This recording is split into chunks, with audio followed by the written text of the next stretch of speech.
नमस्कार सभी को। तो देखिए यहाँ पर हम लोग क्लास 6 हिस्ट्री के 30 मल्टीपल चॉइस क्वेश्चंस को डिस्कस करेंगे। चैप्टर नंबर 4 है जिसका नाम है timeline and sources of history. तो बहुत ही इंपॉर्टेंट क्वेश्चंस होने वाले हैं। तो चलिए फर्स्ट क्वेश्चन देखते हैं। फर्स्ट क्वेश्चन में क्या कहा गया। तो फर्स्ट क्वेश्चन कह रहा है history is the study of. तो हिस्ट्री जो है वो किस चीज़ की स्टडी होती है? क्या फ्यूचर इवेंट्स की स्टडी होती है? नहीं, ह्यूमन पास्ट की स्टडी होती है। यही आंसर इसका बिल्कुल सही है। तो जो ह्यूमन पास्ट रहा है उसकी स्टडी को क्या कहा जाता है? हिस्ट्री कहा जाता है। Human past is the correct answer. Question number 2 देखें। क्वेश्चन नंबर 2 देखिए क्या कह रहा है। Which museum is mentioned for preserving historical objects. तो हिस्टोरिकल ऑब्जेक्ट्स को प्रिजर्व करने के लिए जो म्यूजियम हमारी किताब में मेंशन है उसके बारे में बताना कौन सा म्यूजियम है। तो यहाँ पर जो म्यूजियम मेंशन किया गया है ये आपका नेशनल म्यूजियम है, न्यू दिल्ली। ठीक है, वैसे सारे के सारे जो म्यूजियम्स होते हैं उसमें हिस्टोरिकल ऑब्जेक्ट्स को प्रिजर्व किया जाता है, लेकिन बुक में इस म्यूजियम को ज़्यादा अच्छे से मेंशन किया गया है, इसीलिए हम लोग ने इस क्वेश्चन को लिया है। Geologist study. अब देखिए जियोलॉजिस्ट जो होते हैं ये क्या स्टडी करते हैं, किस चीज़ की पढ़ाई करते हैं या किस चीज़ से रिलेटेड रिसर्च करते हैं? फॉसिल से रिलेटेड नहीं करते। इसके बाद ह्यूमन कल्चर से रिलेटेड भी नहीं करते हैं। अर्थ फिजिकल स्ट्रक्चर्स या फिजिकल फीचर्स से रिलेटेड करते हैं, जैसे ओशन हो गया, माउंटेन्स हो गए, प्लेट्यू हो गए, इनसे रिलेटेड स्टडी कौन करते हैं? जियोलॉजिस्ट करते हैं। पैलियंटोलॉजिस्ट। अब देखिए पैलियंटोलॉजिस्ट जो पैलियो जो शब्द आपको दिखाई पड़े पैलियो, तो इसका मतलब होता है फॉसिल्स। क्या मतलब होता है इसका? फॉसिल्स होता है। तो जो भी फॉसिल से रिलेटेड स्टडी होती है वो पैलियंटोलॉजिस्ट करते हैं। तो फॉसिल्स ऑफ प्लांट्स एनिमल्स की यहाँ पर स्टडी होती है। क्वेश्चन नंबर 5 पे आते हैं। Anthropologist mainly study. अब एंथ्रोपोलॉजिस्ट जो होते हैं ये क्या स्टडी करते हैं? तो स्टार्स नहीं, ह्यूमन सोसाइटी और कल्चर को स्टडी करते हैं। तो बी ऑप्शन बिल्कुल सही है। आगे बढ़ते हैं। क्वेश्चन नंबर 6 पे आएंगे। Archaeologist learn about the past by. अब देखिए आर्कियोलॉजिस्ट जो है पास्ट के बारे में पढ़ाई करते हैं या मतलब रिसर्च करते हैं, तो कैसे करते हैं? By digging and studying remains. तो जो डिग करते हैं, जैसे मान लिया हड़प्पा की खोज हुई तो आर्कियोलॉजिस्ट ने करी, तो वहां से खुदाई करी गई थी। ठीक है, और जो रिमेन्स मिले थे उसको स्टडी किया गया था। तो यही काम आर्कियोलॉजिस्ट करते हैं। The Gregorian calendar is based on the birth of. अब देखिए ग्रिगोरियन कैलेंडर जो है, जो हम लोग मेनली यूज करते हैं जनवरी फरवरी मार्च वाला, किसके बर्थ पे बेस्ड है ये आपको बताना है।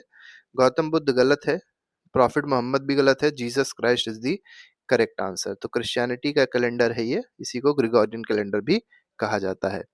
तो 1947 सीई इज सेम एज। अब देखिए 1947 सीई अगर लिखा हुआ है, सीई का मतलब होता है कॉमन एरा। ठीक है, कॉमन एरा बोलते हैं। और ये जो सीई है यही एडी भी होता है। तो यहाँ पर ए ऑप्शन जो है वो बिल्कुल सही हो जाएगा क्वेश्चन नंबर 8 का। Ninth question. Years before birth of Jesus. अब देखिए before the birth of Jesus को बोला जाता है बीसी। बीसी का मतलब होता है बिफोर क्राइस्ट। ठीक है, बिफोर क्राइस्ट। ठीक है, तो बीसी जो होती है वो बिफोर क्राइस्ट होता है। तो यहाँ पर क्रिश्चियन एरा इसको कहा जाएगा, बिफोर क्रिश्चियन एरा। तो सी ऑप्शन इसमें बिल्कुल सही है। 10th पे आते हैं। There is no year zero in Gregorian calendar because. अब देखिए जीरो कोई ईयर नहीं है ग्रिगोरियन कैलेंडर में, ऐसा पूछा गया है क्यों? It was skip by mistake. नहीं, मिस्टेक से स्किप नहीं किया गया था। Calendars begin directly from 1 CE, क्योंकि जो ग्रिगोरियन कैलेंडर है वो मेनली फर्स्ट एडी से या 1 सीई से, या ये कह सकते हैं 1 सीई से ही स्टार्ट होता है। अ टाइमलाइन हेल्प्स अस अंडरस्टैंड। देखिए कोई भी टाइमलाइन होती है तो हम लोग को क्या सीखने में मदद करती है, ये इस क्वेश्चन में आपसे पूछा गया है।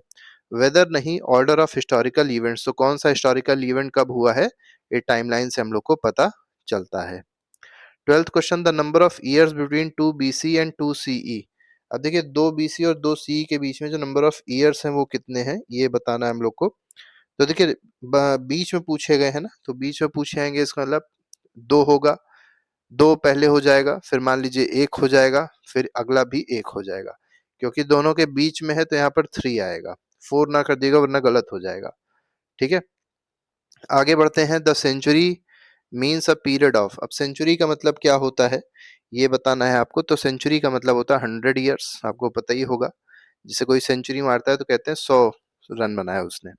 We are currently living in the dash century. तो हम लोग कौन सी सेंचुरी में रह रहे हैं इस समय? 21st सेंचुरी है।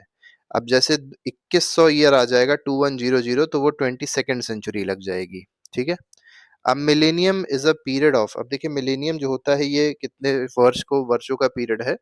1000 ईयर्स का पीरियड है। ठीक है, तो सेंचुरी होता है 100 ईयर्स और मिलेनियम होता है 10 ईयर्स, और डिकेड जो होता है वो 10 ईयर 100,000 ईयर्स हो जाएगा मिलेनियम, डिकेड 10 ईयर्स का होता है।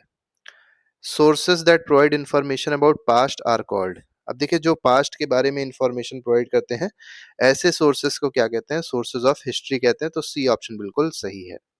17th कह रहा है old objects like coins tools and pottery belong to.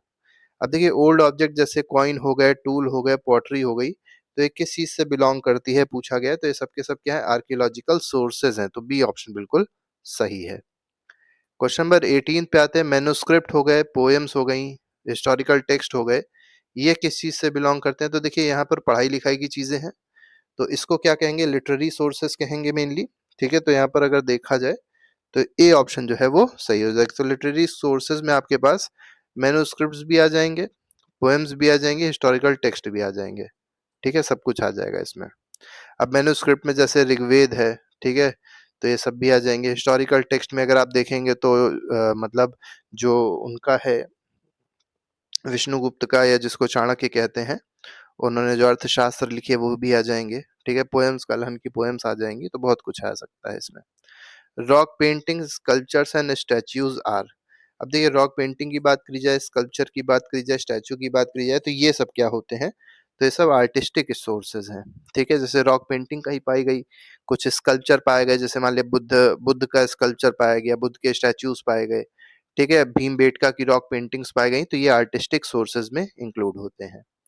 Stories pass down verbally from generation to generation. अब देखिए कुछ ऐसी स्टोरीज होती हैं जो एक जनरेशन से दूसरे जनरेशन तक ट्रांसफर होती रहती हैं। ठीक है, वर्बली मतलब सुना सुना के ट्रांसफर होती है, तो ऐसी स्टोरीज को क्या कहते हैं, इनको ओरल सोर्सेस कहते हैं। मेनली जातक टेल्स भी इनको कहा जाता है, तो ओरल सोर्सेज इसमें सही हो जाएगा। आगे बढ़ते हैं। Travelogues and accounts of foreign visitors. अब देखिए कई सारे फॉरेनर्स भी आए हैं और अलग अलग जगह पे गए हैं, उन लोगों ने हिस्ट्री लिखी है, तो इसको क्या कहा जाता है, इसको फॉरेन अकाउंट्स कहा जाता है। जैसे ह्यूएन सैंग आया था, ठीक है, तो ह्यूएन सैंग ने अपनी किताब लिखी है। फाहेन आया तो उसने भी लिखा। इसी तरीके से मुस्लिम इन्वेडर्स आए तो उन्हों वो अपने साथ में कई सारे राइटर्स को लेके आए, जैसे अल बरूनी हो गया। ठीक है, तो इन सब ने भी हिस्ट्री लिखी है, तो इसको फॉरेन अकाउंट्स कहते हैं। Inscriptions are generally written on. अब देखिए इंस्क्रिप्शन जो होते हैं वो मेनली किस पे लिखे आते हैं, तो ये मेटल पे लिखे आते हैं या तो स्टोन पे लिखे आते हैं। और सबसे इंपॉर्टेंट इंस्क्रिप्शन किसका है इंडिया में, अशोक का है। किस पे लिखा गया है, मेनली स्टोन पे लिखे गए हैं। ठीक है, मोनोलिथिक स्टोन्स पे लिखे गए हैं। Historians cross check different sources because. अब देखिए जो भी हिस्टोरियंस होते हैं वो अलग अलग सोर्सेज को चेक करते हैं। ठीक है, वो क्यों चेक करते हैं, दे इंजॉय रीडिंग नहीं, सोर्सेज में कॉन्ट्राडिक्ट। ये बिल्कुल सही। अब जैसे मान लीजिए किसी जगह पे लिखा गया कि बुद्ध जो है उन्होंने जो भी ज्ञान की प्राप्ति करी सारनाथ में करी, मान लीजिए कुछ इंस्क्रिप्शन में पाया गया। दूसरे इंस्क्रिप्शन में कह दिया कि नहीं सारनाथ नहीं, ये मान लीजिए श्रावस्ती कह दिया, तो ये क्या हो जाएगा, कॉन्ट्राडिक्शन हो जाएगा, तो ये बात सही नहीं मानी जाएगी, दोनों बातें गलत हो जाएंगी। लेकिन दूसरी जगह भी अगर यही सेम चीज मिल रही है कि सारनाथ में ही ज्ञान की प्राप्ति हुई, मतलब सारनाथ में उन्होंने पहला उपदेश दिया, ज्ञान की प्राप्ति नहीं, ज्ञान की प्राप्ति तो बोध गया में हुई थी, तो पहला उपदेश अगर दोनों जगह लिखा गया है कि सारनाथ में ही हुआ है, पहला उपदेश दिया, तो उसको सही माना जाएगा। तो इसीलिए कॉन्ट्राडिक्शन जहां पर होता है तो उसको हिस्टोरिकल फैक्ट नहीं माना जाता है। Modern sources used in recent history include. अब देखिए रीसेंट हिस्ट्री में आज के टाइम पे जो हिस्ट्री है उसमें जो मॉडर्न सोर्सेज हैं वो क्या इंक्लूड करते हैं, तो उसमें न्यूज़पेपर्स भी आ जाएगा, इलेक्ट्रॉनिक मीडिया भी आ जाएगी, तो बी ऑप्शन बिल्कुल सही है। Early humans lived mainly as. अब देखिए अर्ली ह्यूमन जो थे वो मेनली कैसे रहते थे, तो वो अगर आप देखेंगे वो हंटर्स थे, गैदरर्स थे, खाना वाना इकट्ठा करते थे। ठीक है, शिकार विकार करते थे, तो यही सबका अर्ली ह्यूमन का रहने का तरीका था। The last ice age ended around. देखिए आखिरी जो आइस एज थी जिसमें पूरी बर्फ हर जगह जमी हुई थी, तो ये कब एंड होती है, तो ये मेनली 12,000 साल पहले खत्म हो गई थी, तो बी ऑप्शन सही है। After the ice age humans begin. अब देखिए ह्यूमन जो है वो क्या करने लग गए आइस एज के बाद, तो ये सेटल करने लग गए, फार्मिंग करने लग गए।